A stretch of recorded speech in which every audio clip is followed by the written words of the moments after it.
The Effective States and Inclusive Development Research Centre is looking at the politics of development. Usually when you talk about politics, then people get these bad ideas about corruption, about nepotism, about people taking bad decisions to enrich themselves. And that's obviously an element of all political systems. But there's also a positive side to politics.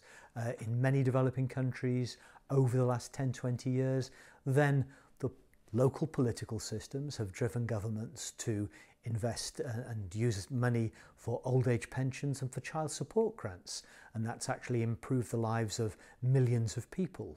Many countries have been able to promote economic growth, and particularly in East Asia, what are sometimes called the developmental states, have managed to have the highest rates of growth in the year for many years, for extended periods of time.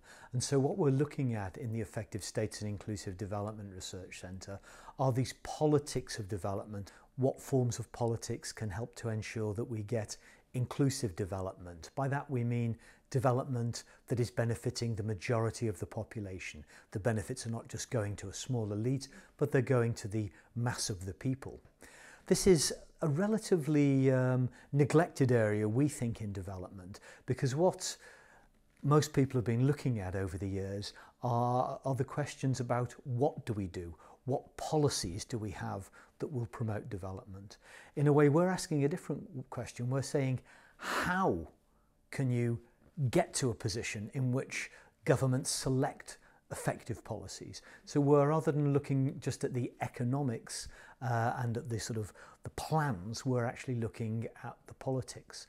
Many governments have expanded their education systems over the last 10 or 20 years, and that's helped to ensure that a much higher percentage of children are educated, are literate and enumerate, and can take part in the processes of economic growth and of national development. That means that we have to look much more closely at what's happening within countries. We're not looking so much at theoretical models of what is the best thing for countries to do, but we're saying, what position is this country in at the present time? What sorts of things outside agencies like the United Nations, the World Bank, the African Development Bank, and aid donors like the Department for International Development, what sorts of programs they might have that might help to shape politics so the politics promote more inclusive development.